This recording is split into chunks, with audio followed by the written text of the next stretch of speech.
முன்கூட்டியே காதலர் வாழ்த்துக்களை சொல்லியிருக்கு. பிள்ளைகள் நல்லா விளைக்கும். ஏன் நான் பூவோட வந்தேன்னு சொன்னா, உங்களுடைய எதிர்காலத்தை தீர்மானிக்கிறது பிள்ளைகள் இந்த பூ தான். நாங்க லவ் ப்ரொபோஸ் பண்றதுக்கு பிள்ளைகள் பயன்படுத்துறது பூ. அதே மாதிரி பிள்ளைகள் திருமணத்தன்று கொடுக்கிறது பூ.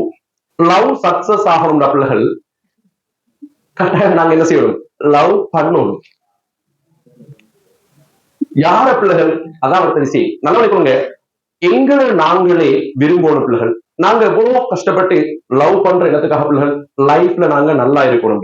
அப்ப லைஃப்ல நாங்க நல்லா இருக்கணும்னு சொல்லி சொன்னா படிக்கணும். இரண்டாவது பிள்ளைகள் நல்ல ஒரு தொழில் ஒன்று செய்யணும். மூணாவது பிள்ளைகள் நிலையான ஒரு வருமானம் ஒன்று இருக்கணும்.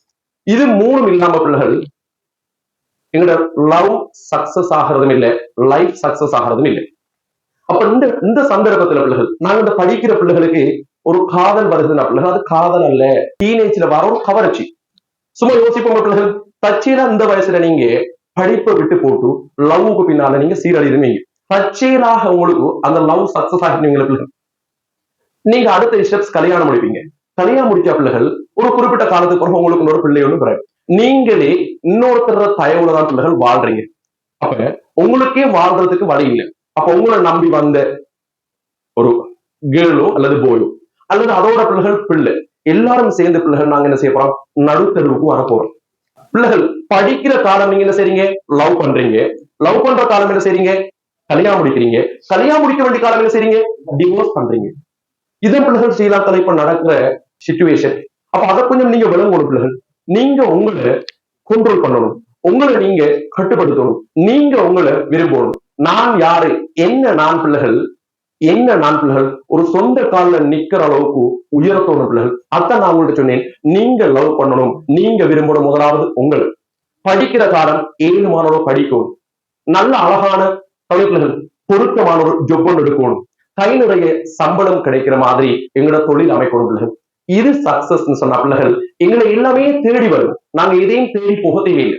இதுக்கு பிறகு நாங்க ஒரு திருமண வாழ்க்கைக்கு போன பிள்ளைகள் லவ்வும் சக்சஸ் ஆகும், லைஃபும் சக்சஸ் ஆகும். எந்த ஒரு பேரண்ட்டும் விருப்பம் இல்லை தண்ட பிள்ளையே ஒரு தொழில் இல்லாத, வேலை வெட்டி இல்லாத, சுருக்கமா சொல்ல போன பிள்ளைகள் கலுசரை ஒன்று கொடுக்கறதுக்கு விருப்பம் இல்லை. இதுல பாதிக்கப்பட போறது யாருன்னு கேட்டா உங்களுக்கு பிள்ளைகள்.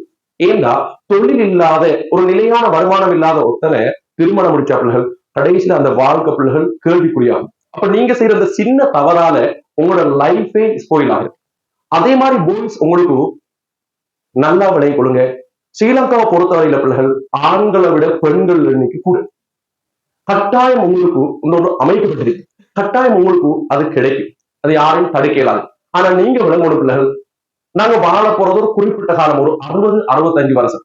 பிள்ளைகள் இந்த A-level காலத்தை பயன்படுத்தி கொண்டா இந்த 2-3 இயர்ஸ் நீங்க உங்களை கட்டுப்படுத்தி படிச்சிட்டீங்கன்னு சொன்னா வாழ போற காலம் பிள்ளைகள் எங்களோட லவ்வும் சக்சஸ் ஆகி லைஃபும் சக்சஸ் ஆகும். லவர்ஸ் டே சொல்லி பிள்ளைகள் இதுக்கு பின்னால போயிட்டு லைஃப் இல்லாம விட்டுறாதங்க.